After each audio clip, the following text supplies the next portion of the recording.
Qala al-musannif rahimahullah wa nafa'ana bi ulumih. Dalam keadaan semacam ini, ia memerlukan pendorong yang bisa menggiringnya kepada kebaikan, taat kepada Allah, dan menggairahkannya kepada kebaikan, serta membutuhkan perkara yang menahan dan mencegahnya dari perbuatan maksiat, mengendurkan nafsunya dari perbuatan jelek. Pendorong dan pengekang itu adalah raja, mengharap bantuan Allah, dan khauf, takut akan tindakan Allah. Harapan yang ditujukan kepada besarnya ganjaran dan bagusnya janji Allah, yakni beraneka kemuliaan dari Allah, dapat menggiring dan mendorong nafsu untuk berbuat taat dan beribadah kepada Allah. Sedangkan takut terhadap pedihnya siksa Allah bisa mencegah nafsu dari berbuat maksiat dan menjauhkan atau mengendurkan nafsu dari perbuatan maksiat itu. Dalam keadaan seseorang menjalankan ibadah,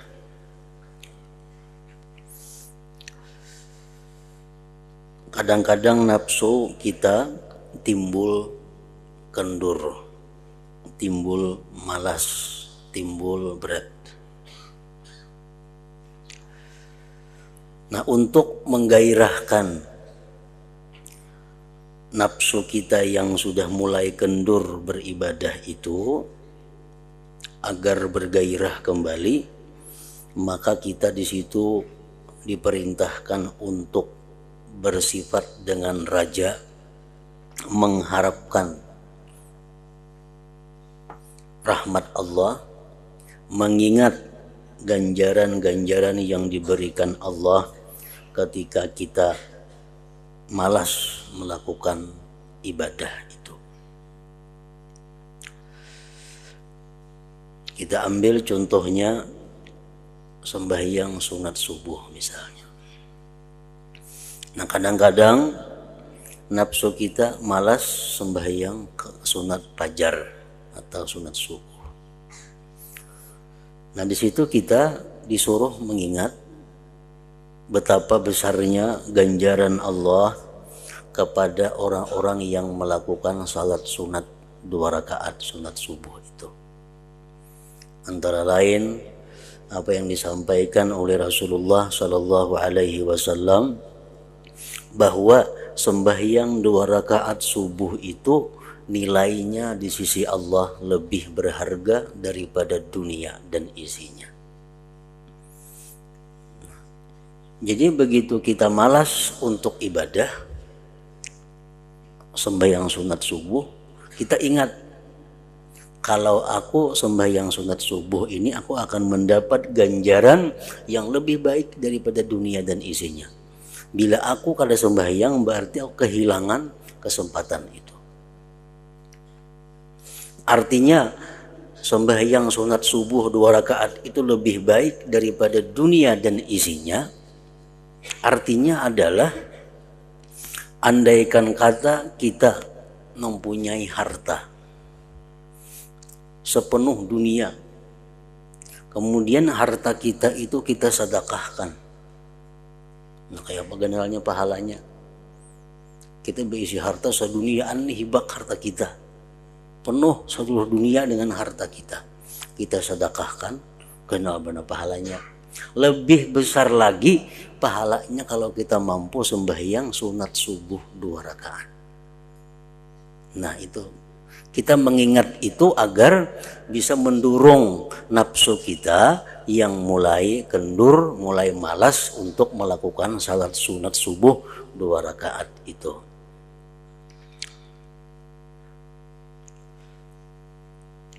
Kita ambil contoh lagi, umpamanya sembahyang sebelum asar atau qabliyah asar 4 rakaat. Nah, kadang-kadang timbul di hati kita ada berat, ada malas, ada kulir melaksanakan qabliyah asar 4 rakaat itu. Nah, kayak apa supaya kita rajin, supaya kita mau, kita ingat sabda Rasulullah, ujar Rasulullah, rahimallah man shalla qabla al-asri arba'an. Allah sayang kepada orang yang sembahyang 4 rakaat sebelum asar. Nah, begitu kita malas untuk sunat sebelum asar 4 rakaat, kita ingat hadis Nabi yang menyatakan bahwa Allah itu sayang kalau aku nih sembahyang 4 rakaat sebelum asar. Kalau aku kada sembahyang, berarti aku kada disayang Allah. Kalau kada disayang Allah, ngapa artinya? Jadi aku mesti sembahyang 4 rakaat sebelum asar. Karena ujar Nabi, Allah sayang kepada orang yang sembahyang sebelum asar itu 4 rakaat. Nah, mengharapkan sayang Allah kepada kita itu bisa menimbulkan gairah, menimbulkan keinginan untuk melakukan sembahyang sunat asar itu 4 rakaat. Nah, disuruh mengingat itu bila mana nafsu kita mulai malas berbuat kebaikan. Nah, kemudian lagi di dalam kita beribadah itu satu saat akan timbul dorongan nafsu untuk melakukan maksiat atau melakukan hal yang sia-sia. Di situ kita disuruh mengingat apa? Mengingat betapa pedihnya siksaan Allah Subhanahu wa taala kepada orang-orang yang melakukan maksiat. Nah, kita mengingat itu. Barangkali dengan mengingat siksaan Allah itu, nafsu kita jadi terkekang untuk melakukan satu maksiat. Kalau aku melakukan maksiat, habis melakukan maksiat ini habis umurku, berarti aku su'ul khatimah. Banyak orang-orang yang begitu melakukan maksiat mati. Nah, barangkali aku termasuk itu. Begitu aku melakukan maksiat mati, nah maka aku su'ul khatimah. Sedangkan Rasulullah menjelaskan bahwa al-a'mal bil khawatim. Amal perbuatan kita itu yang dipandang Allah di ujungnya. Kita sembahyang, beribadah macam-macam. Begitu hendak mati, maksiat. Nah, itu yang dipandang oleh Allah. Amal itu ujungnya. Nah, jangan-jangan kalau aku berbuat maksiat ini pas aku mati. Nah, jadi su'ul khatimah. Nah, ingat yang demikian itu barangkali bisa mengurangi keinginan nafsu untuk melakukan maksiat atau menentang hukum Allah Subhanahu wa taala. Nah, itu fungsinya raja dan khauf ini. Ini adalah aqabatul bawa'idz ngarannya. Artinya apa? Jalan sulitnya pendurung yang dihadapi oleh hamba tersebut. Itu pasti ada terjadi dalam diri seorang hamba yang melakukan perjalanan ibadah kepada Allah Subhanahu wa taala. Untuk memangkas dan menebangi aqabatul bawa'idz ini, ia membutuhkan 2 perkara, yaitu raja dan khauf. Raja artinya mengharapkan dapat kemuliaan, dapat rahmat dari Allah. Sedangkan khauf artinya takut kepada ancaman dan siksa Allah.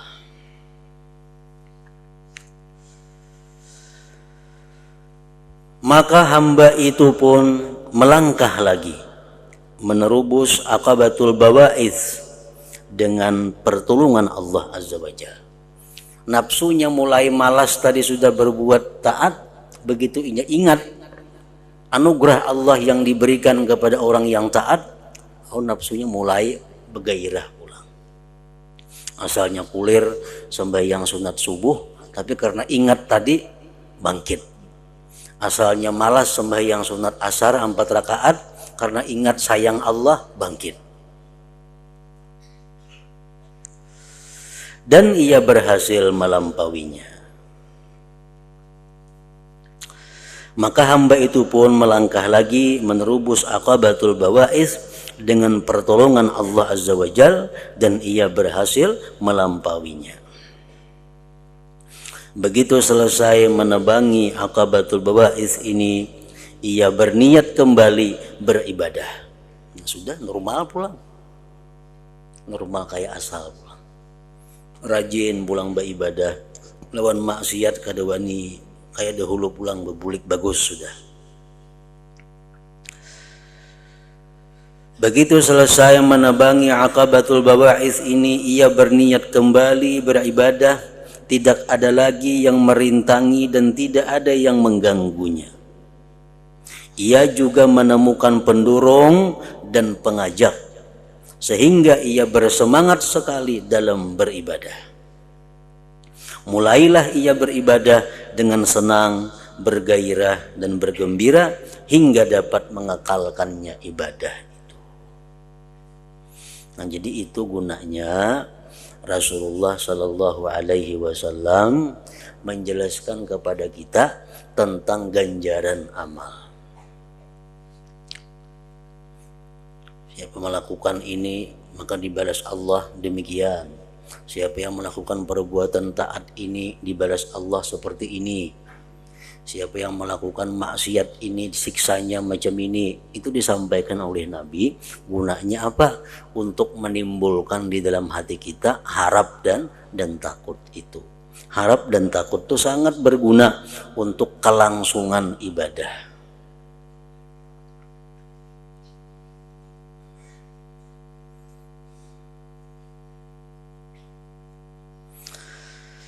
Nah, beribadah sudah selesai, artinya halangan. Begitu inya kendur, raja diharapnya. Begitu inya hendak berbuat maksiat, khauf ditampilkannya, sehingga ibadahnya jadi mulus, jadi bagus. Tetapi sesudah merenungkan dengan sungguh-sungguh, ternyata ibadah yang agung ini, yang ia telah berpayah-payah menghadapi berbagai rintangan dan halangan, ada cacatnya yang sangat besar, yaitu riya dan ujub.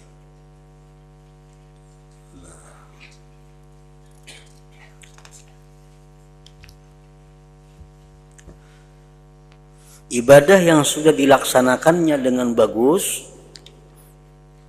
dengan rutin, itu ada cacatnya. Apa yang membuat ibadah yang sudah bagus tadi cacat?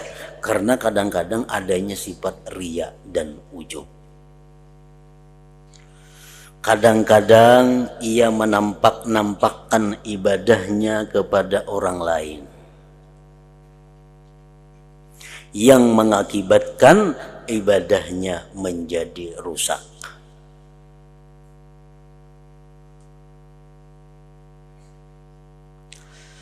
Kalaupun tidak mempertuntunkan ibadahnya riya, malahan ia selalu mencela dirinya, namun ia menghirani diri sendiri, ujub. Kadang-kadang riya kadada, cuma datang ujub, yang membuat ibadahnya bisa kehilangan pahala dan menjadi rusak. Ujub itu mengagumi diri sendiri. Begitu kita tuntung melaksanakan ibadah yang luar biasa sulit, kita mampu, nah kadang-kadang kita merasa kagum dengan diri kita, merasa bangga dengan diri kita. Nah, itu artinya adalah ujub. Ujub ini menurut pendapat ulama, ada yang mengatakan menghilangkan pahala ibadah itu, ada yang mengatakan menghilangkan kelipat gandaan ibadah. Ada yang mengatakan bahwa ujub itu menghapus pahala. Ada yang mengatakan bahwa ujub itu menghapus berlipat gandanya pahala.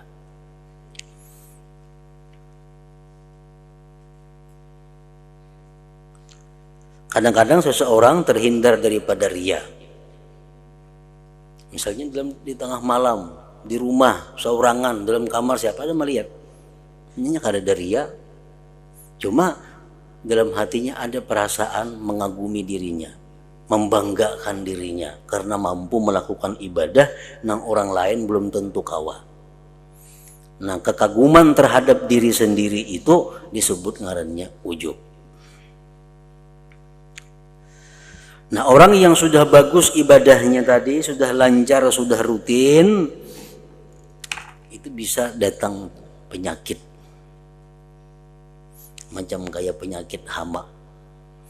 Nah, ini pahumbannya sudah bagus, dimulai awal dirintis, mulai tanahnya dibaiki, dipupuk, ditanam, disiram, dijaga bagus sudah tanaman nih.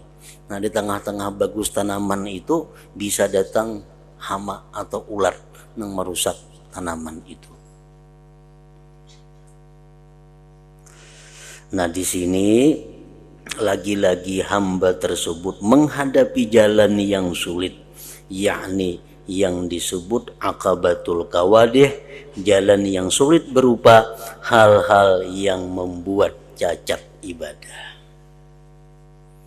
Nah, jadi nang kayak kita tanaman itu kada kawa lepas daripada perhatian, kada kawa lepas daripada penjagaan sampai membuahkan buah. Kada kawa mbah kita beribadah selesai, kada kawa dijaga, diurus sampai inya menghasilkan buah. Nah, kayak itu juga ibadah kita, baik ibadah yang lalu atau ibadah yang sedang dikerjakan, kada kawa dibiarkan, kada diperhatikan sampai habis umur kita.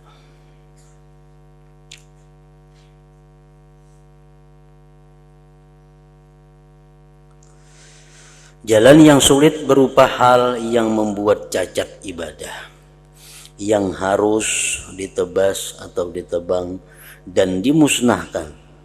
Ia harus menebasnya dengan ikhlas kalau ria, dan ingat bahwa apa yang ia laksanakan merupakan anugerah Allah. Itu kalau ujub. Begitu kita merasa kagum dengan diri kita, begitu kita merasa bangga, wah, untung benar hari ini aku kawa menggawi melaksanakan ini, untung benar aku hari ini kawa ini. Nah, itu mesti diingat supaya jangan ujub bahwa mampunya kita itu adalah anugerah Allah, pertolongan Allah, agar kebaikan yang dikerjakan dapat selamat. Ia pun mulai menebas aqabatul kawadih ini dengan seizin Allah. Lalu ia memerangi riya itu, memerangi ujub itu.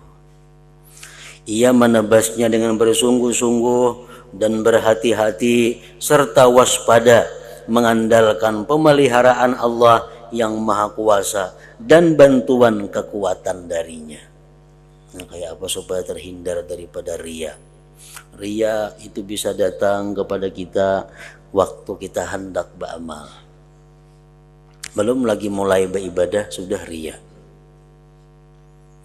Riya itu bisa datang kepada kita di waktu kita sedang beramal, dan riya itu bisa datang kepada kita begitu kita selesai amal. Bahkan seseorang itu bisa riya dengan ibadah yang dia lakukan 20 tahun yang lalu. Ini beribadah 20 tahun yang lalu baik murni ikhlas. Sekarang ibadah yang dikerjakannya 20 tahun itu menjadi riya, itu bisa terjadi. Nah, jadi riya itu setiap saat bisa datang kepada ibadah kita.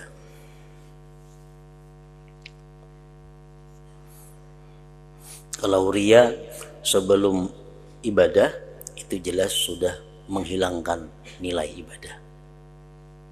Kalau riya di pertengahan ibadah, kalau ada lakas-lakas kita menghapus, membakar ibadah. Nah, kita sembahyang umpamanya, kelihatan sembahyang, gugur teh cacak ke tangan kita. Nah, itu kita wajib segera menghilangkan teh cacak ini. Amunnya karing, namanya karing kalau dijauhkan. Bila kita ganaakan, batal sembahyang kita. Nah, sama riya itu kalau kita rahatan beribadah datang kepada kita, bila kita lakas mengobatinya, lakas menjauhkannya, ada apa-apa masih dimaafkan oleh Allah. Kita sembahyang, datang angin ribut, terbuka aurat,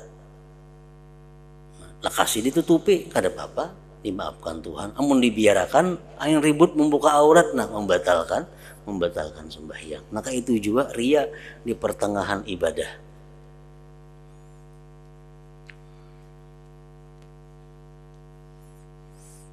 Nah, riya sesudah ibadah mengisahkan dengan kebanggaan ibadah yang telah lalu, tanpa ada tujuan-tujuan lain selain untuk menampakkan ibadah. Aku dahulu 20 tahun yang telah lalu, aku kawa sembahyang itu semalaman tuh 200 rakaat. Kawa berkisah baarai, kada tujuan, cuma baarai banaja. Nah, itu riya sesudah beramal. Ini dihilafkan ulama. Ada yang mengatakan itu mengganggu ibadah, merusak. Ada yang mengatakan haram tapi kada merusak. Itu ba'dal amal. Tapi kalau kita mengisahkan ibadah kita yang telah lalu itu dengan tujuan untuk menggairahkan kepada orang yang kita khitab, orang yang kita pandiri, itu kada jadi masalah. Kita bisa menyuruh orang naik jam gawe ini sembahyang semalaman 100 rakaat.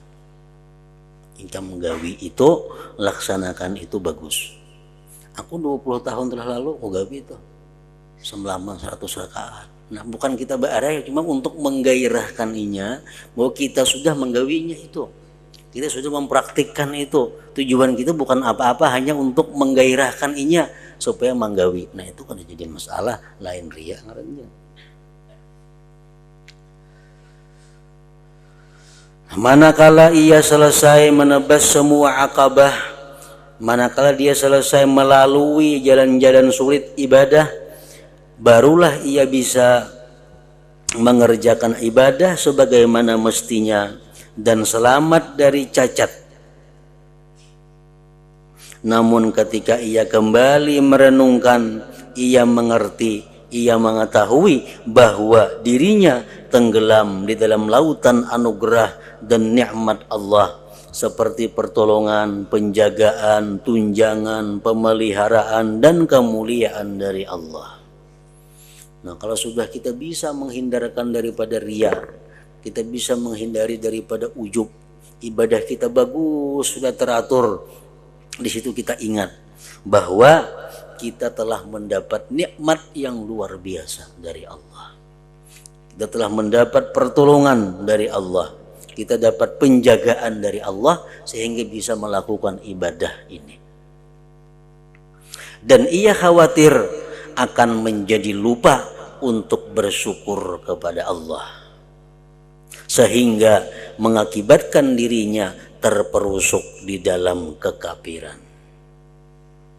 Nah, jadi setiap kali kita selesai melakukan ibadah itu jangan lupa untuk bersyukur kepada Allah, supaya jangan terperosok ke dalam kekafiran, mengingkari nikmat Allah yang menyebabkan ia diturunkan dari derajat luhur, yakni derajat orang-orang yang melayani Allah yang bersih dari pamrih, selain untuk mendapatkan ridha Allah. Juga bisa menyebabkan musnahnya nikmat Allah yang mulia, yaitu bermacam-macam tindakan halus dan baiknya perhatian Allah kepadanya.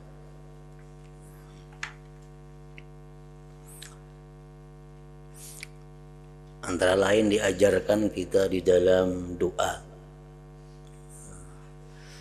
Dalam doa itu kita diajarkan doa itu hendaknya dimulai dengan alhamdulillah, ditutup dengan alhamdulillah. Apa gunanya itu? Untuk menunjang agar doa ini kabul. Kenapa dimulai dengan alhamdulillah? Nah, kita berdoa alhamdulillahirabbil alamin ini karena ujungnya walhamdulillahirabbil alamin. Nah, awal akhir doa itu alhamdulillah. Mengingatkan kepada kita bahwa pertama kita mensyukuri kepada Allah keinginan atau geritik hati yang dibukakannya kepada kita untuk berdoa. Kita nih ada hendak berdoa lawan Tuhan, itu nikmat, itu anugerah Allah. Kemudian kita kawa berdoa, itu nikmat Allah. Nah makanya doa itu mulailah dengan memuji Allah, alhamdulillah. Nah, kalau kita baca doa, kita menyadari bahwa kita ini bisa melaksanakan, mengucap doa ini, bisa menyampaikan permohonan ini kepada Allah, itu berkat Allah juga. Nah ditutup lagi dengan walhamdulillahirabbil alamin. Padahal itulah mestinya semua ibadah. Awal ibadah dimulai dengan syukur bahwa kita ada minat untuk ibadah, dan ujung ibadah pun diakhiri dengan syukur. Artinya kita diberi kemampuan untuk melakukan ibadah itu.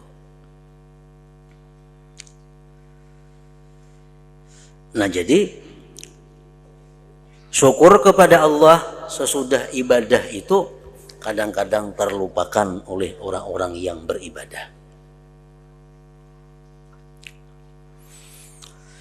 Sekali lagi ia terbentur pada jalan yang sulit, yang disebut aqabatul hamdi wasyukri, jalan sulitnya memuji dan bersyukur. Walaupun kata di mulut alhamdulillah, kata jadi soal, tetapi dalam hatinya bahwa mengakui inya telah menerima nikmat yang besar dari Allah. Itu syukur. Syukur itu intinya adalah mengakui bahwa nikmat yang diterimanya ini adalah dari Allah Subhanahu wa ta'ala.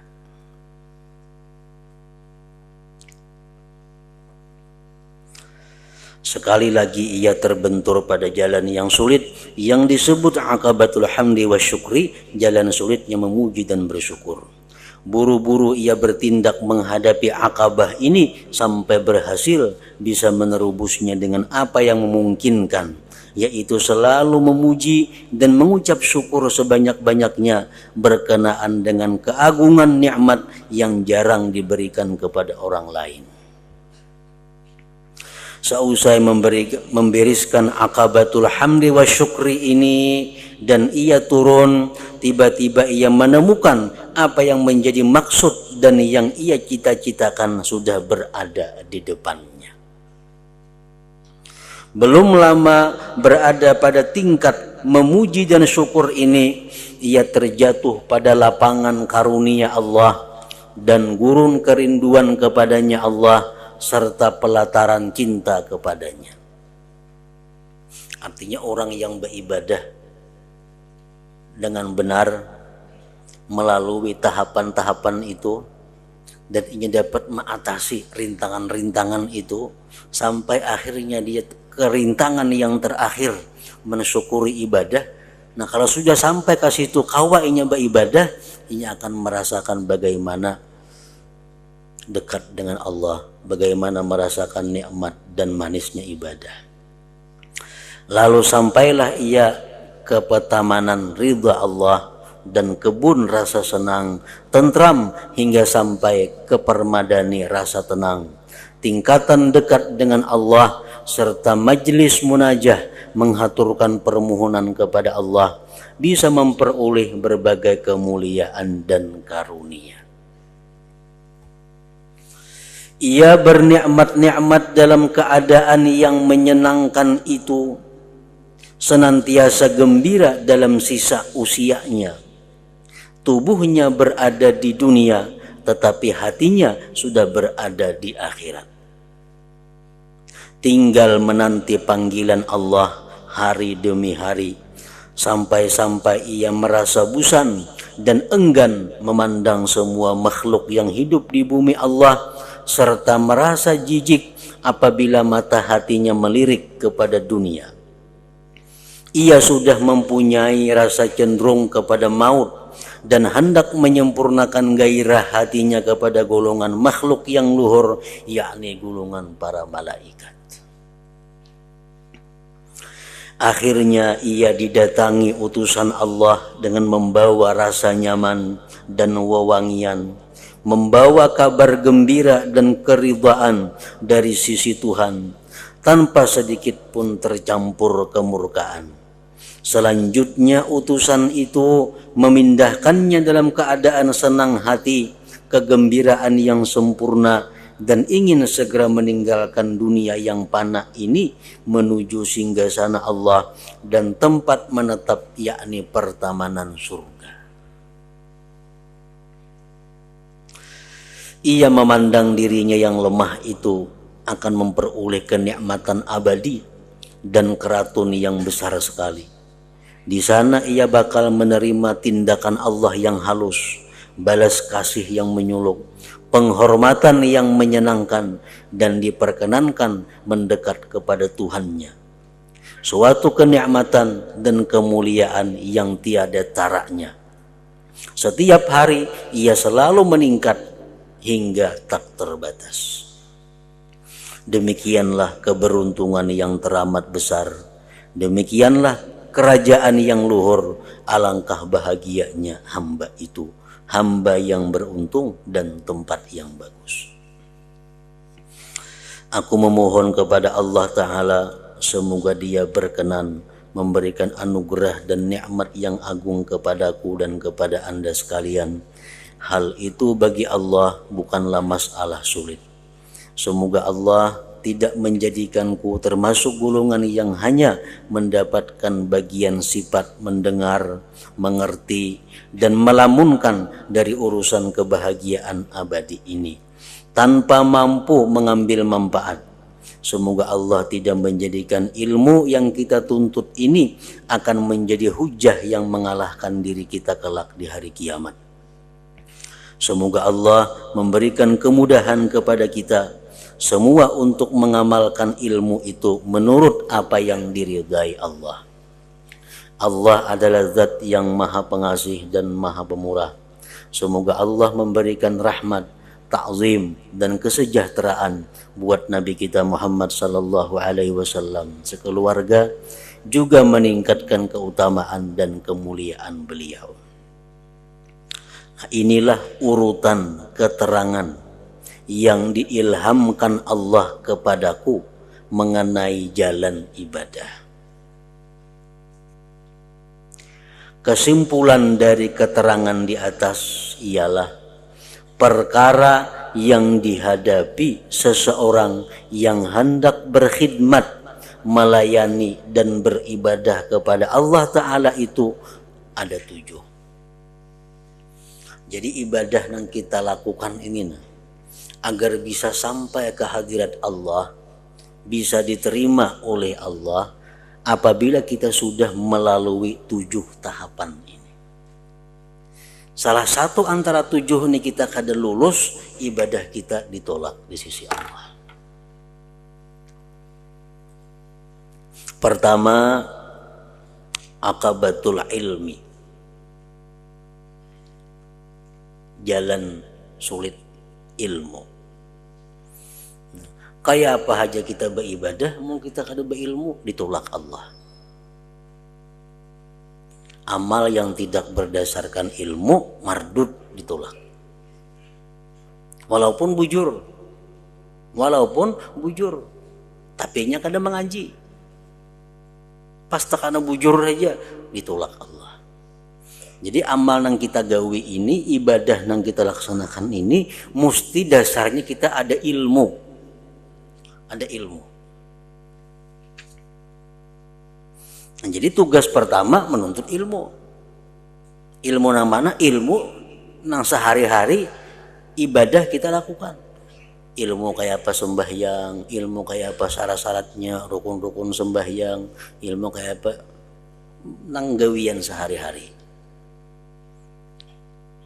Sebab ibadah tanpa dasar ilmu itu adalah ditolak. Kita kada tahu, ini zuhur kah hari sudah kah belum kah? Kada punya ilmu. Makanya ada ilmunya kan kau mengetahui matahari sampai di mana. Ini kada punya ilmu. Zuhur ini masuk kah kada kah? Ya sembahyang kan zuhur, sembahyang zuhur. Tuntung zuhur hanya tahu pada hari jam 2. Nah sahlah sembahyangnya, kada sah karena kada berdasar ilmu. Padahal bujurnya. Buka puasa, buka kah sudah orang puasa ini belum kah?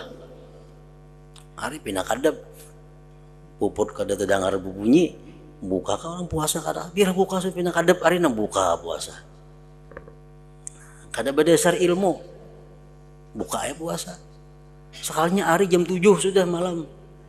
Nah, sahlah puasanya kada sah karena bukanya itu kada berdasar ilmu. Kada berdasar satu keyakinan, pengetahuan. Kada kawan nang tarawahan itu. Jadi ilmu yang pertama, jalan yang mesti dilalui. Yang kedua, habis kita menuntut ilmu, aqabatut taubah, jalan tobat. Ibadah kita jelas sudah ditolak Allah kalau kita belum tobat.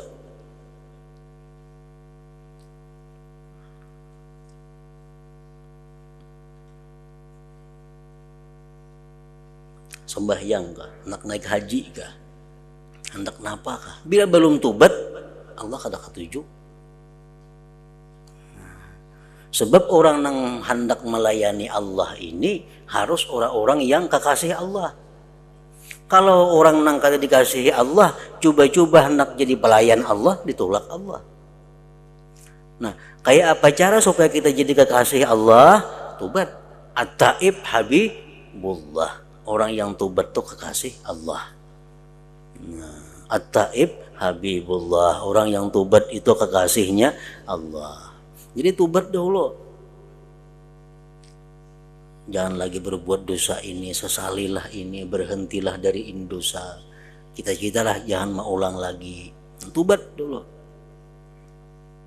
Syaratnya tobat itu apa? Berhenti. Kan bila orang menyesal pasti berampih. Bila kada baampih kada menyesal ngarannya. Jadi tobat tuh menyesal, baampih kada lagi. Orang misalnya memakai utas amas, si laki-laki bawa utas amas. Nah, bawa amas. Lalu inya sembahyang. Diterima Allah lah sembahyangnya, kan diterima Allah. Kenapa? Itu ada maksiat di awaknya itu nah. Karena dia menghadap Allah dalam keadaan kada disukai Allah. Mesti tobat dahulu. Amun dipaculnya pang utas dendaknya ke dalam kantong, sama itu mau Tuhan ngarannya. Pacul utas enak dalam kantong. Ini sembahyang pasang pulang. Kenapa kayak itu? Di kantong kama andak Tuhan tahu aja.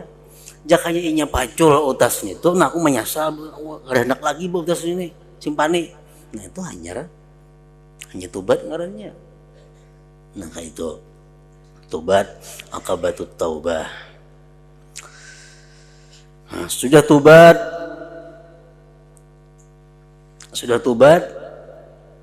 beribadah sudah kawa.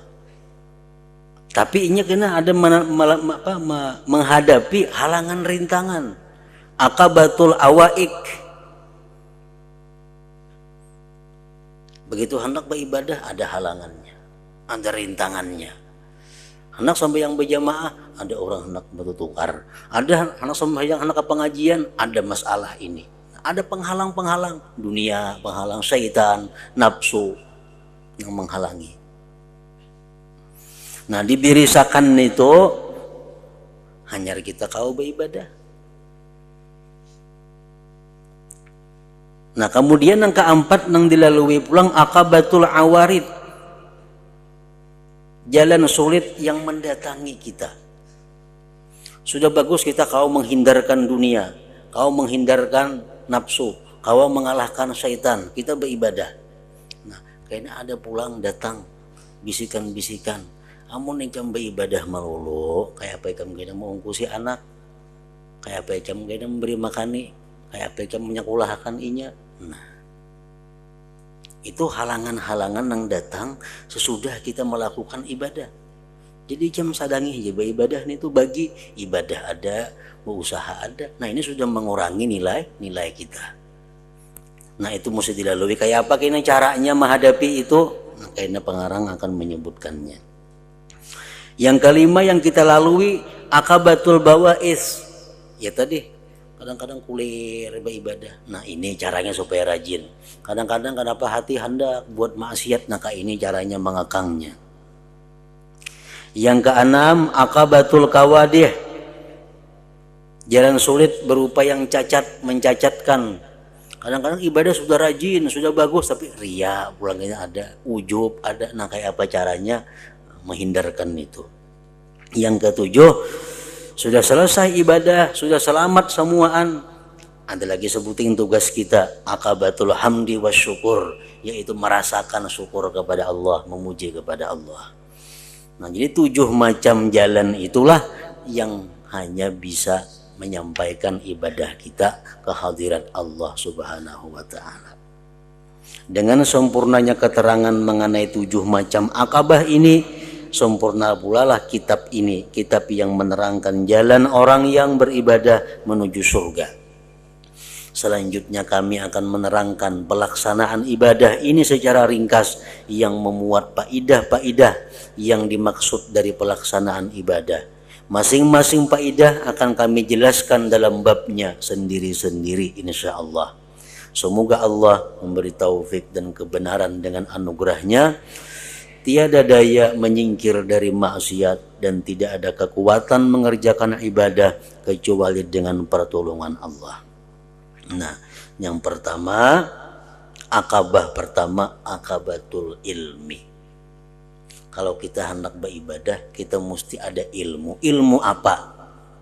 Nah, kena sidin menerangkan ilmu apa mestinya yang kita tuntut bekal kita ibadah itu.